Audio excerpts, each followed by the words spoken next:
Hey guys, we have our first game this Saturday and we need to go over some basic things. Mainly we need to go over our positioning because in the scrimmage last Wednesday versus Surf, some of our players were so far out of position, it was crazy. So let's go over the 4-2-3-1 formation. It is the formation we play most of the time, and you all should know where to play in that formation. But we are going to go over it position by position just to make sure. First up is our number 9, our striker, the goal scorer. He basically can go anywhere in the opponent's area. We want him to be moving around, getting open, looking for the ball, finding space to exploit and get towards goal. The one thing we don't want our striker to do is to fall too deep to get the ball into our half. This is a basic do not pass line. We want you to score goals. You can't score goals in our penalty area. Next up is number 10, center attacking mid. In this position, you are still a midfielder. You're not a striker, but you are an attacking midfielder. You don't need to get back and defend as much, but you need to always be looking to get the ball and link up with the striker or the wingers.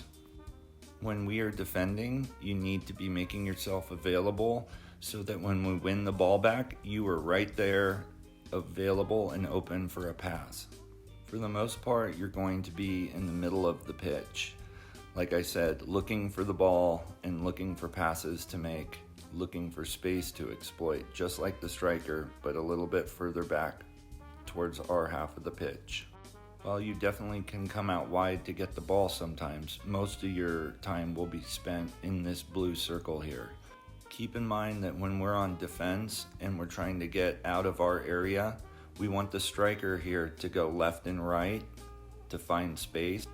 If the striker does go out wide, the number 10 can push up in the center where the striker was, and we can create overloads. This does take communication though. The 9 and the 10 need to be talking a lot.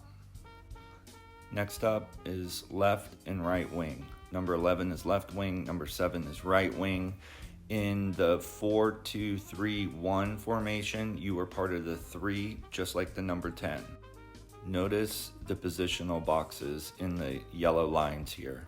You have to get up and down the pitch to play winger. These two positions require the most running on the team. The main thing here is that you stay on your wing.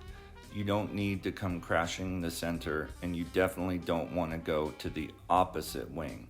Don't do that. You may need to come over to get a loose ball or something, but then you need to go right back to your side. This is where you'll spend the majority of your time. One of the most important aspects of your position is when the opposite winger has the ball and is going towards goal, that you are waiting at the back post or back door for that cross to make it through. Wingers can get a lot of goals if they are waiting at that back post. Next up are the number 6s. There is 1-6 and 166 here because the app wouldn't let me have 2 number 6s. It doesn't matter if it's left or right. Look, we can switch them. They're center mids, not left or right mids, center defensive mids. This is one of the most important positions on the pitch. You are a defensive mid, but most of our offense starts from here. Some people call this the pivot or even the quarterback position. Most of your time will be spent in the center of the pitch, behind the striker and in front of the defenders. Number 6s can definitely push forward to create overloads, but the important thing here is that only one goes forward while the other stays back. If one makes a forward run and the other follows, we have nobody in the center and we are exposed. As soon as the player who made a run forward is done, he needs to return to his position in the center. These forward runs are not your primary goal, and they should be done with caution. Definitely not like this. In the scrimmage, we had multiple players in the number 6 position go this far forward and left. They were trying to support the left winger, and we will go into this more later, but that is the job of the fullbacks. Your home base is the center circle. That's what you need to be thinking about. You can go off in any direction, but you have to return. Staying central is most important, but it is also important that you stay in front of your center backs. Don't go behind them unless you're following a specific player who is directly threatening our goal. As soon as you're done with that player, you need to get right back in front of your center backs. Here is another example of a position we find ourselves in a lot. The left winger has the ball and needs support. The number 3, the left back, should make an overlap run to give the number 11 some options. When the center mids go out wide to support the wingers, it leaves us exposed in the center, and the center is the most important part of the pitch. The goals are in the center of the pitch, so we need to keep players in the center. That's why the fullbacks, the left and right backs, need to be the ones making the runs to support the wingers with overlapping runs. The number 6s can make underlapping runs where they go past the winger on the inside in the center of the pitch. Again, this is something that should be done with caution, and the most important thing is that they get right back to the center when they are done. I just want to say it one more time. The number 6s must stay central. That is your number 1 job.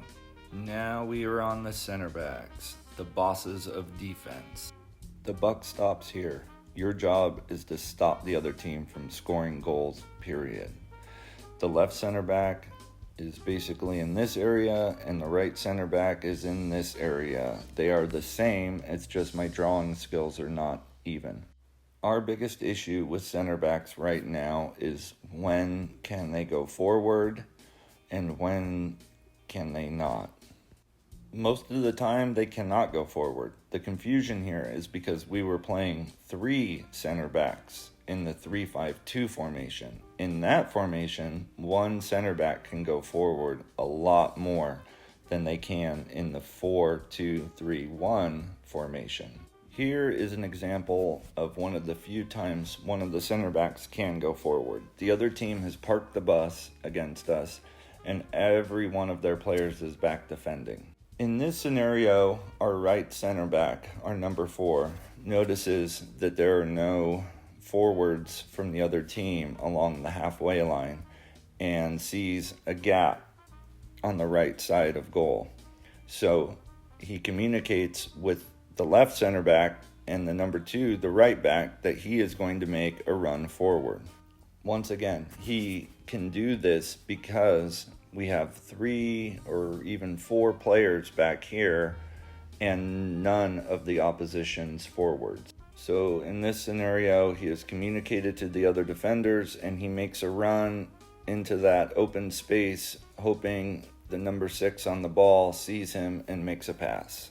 As soon as he is done, he comes running back to his position. This is funny, but this is the attitude we need from all of our defenders, especially our center backs. Nobody shall pass. That attitude and our defending as a whole starts from the center backs. They lead the left and right backs on when to push up, when to drop back. Here's a good example of how the center backs lead the line, which leads us to our fullbacks, left and right back. While they do have to get up the pitch and help on offense, their job first and foremost is to defend with the center backs. Here is a very good example of that. The opposition has the ball on our left. Our right back lines up with the 6-yard box. That's how he knows how far to go over. As the ball comes into the center again, the left and right back use the penalty box as an indication of where to line up. They want to be right on the edges of the box. Next to the wingers, the fullbacks will need to run more than anyone else on the team. They have to get up and down the flanks. Of course, their number 1 job is defense, Like we just saw in the video, the right back will need to come in centrally if the ball's on the left, and if the ball's on the right, the left back will have to come in a little more centrally, but never past the 6-yard box. Here we can see my terrible drawing skills and just how much ground the fullbacks have to cover. Here we are going back to that same scenario again. It's really important for us to figure this out because this is the main way we keep getting scored on. Our left winger has the ball, and our left back has not pushed up to help, so our defensive midfielders go to help. First of all, only one should ever go, but here we have both going to support and the left back staying back along the halfway line. This leaves a huge hole right in the center, so as soon as their right back takes the ball, he sees this pass to their right winger into space, and now suddenly we're in a lot of danger.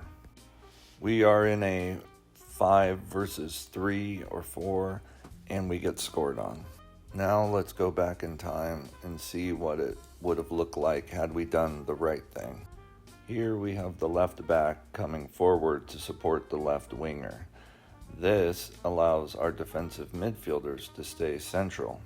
So this time when our left winger loses the ball, we have better coverage. The right back takes it forward, but this time it's okay because we have players behind the ball. Our defensive mids are in the center, so are our center backs. They all communicate, and the player closest to the ball goes in to put pressure on him. This all looks very good, except for one specific area here with the left back. Like Coach Albert's always saying, you have to be able to see the other player. He can't see him here. Let's put him here to make it even more obvious. The right back has a perfect through pass to their right winger. He puts that ball into space. The number 7 is through to goal, and we are down. Here, the left back is in the correct position. He is in between their number 7 and our goal, and he can clearly see him. Remember, we always want to show them the sideline. Put yourself between them and the goal. Now let's go back in time again to when our left winger originally lost the ball. What about him? He's the one who lost the ball. It is his responsibility to do everything he can to get the ball back. You cannot throw your arms up in the air and let the defenders deal with it. You need to put your head down, get back there, and win the ball back. That is your job. If you lose the ball, win it back. So that's it for now. Overview of all the positions. Everybody should know the basics of every position. And everybody should know the numbers so that when we say number 6, number 3, you know where to play. And confuse your parents.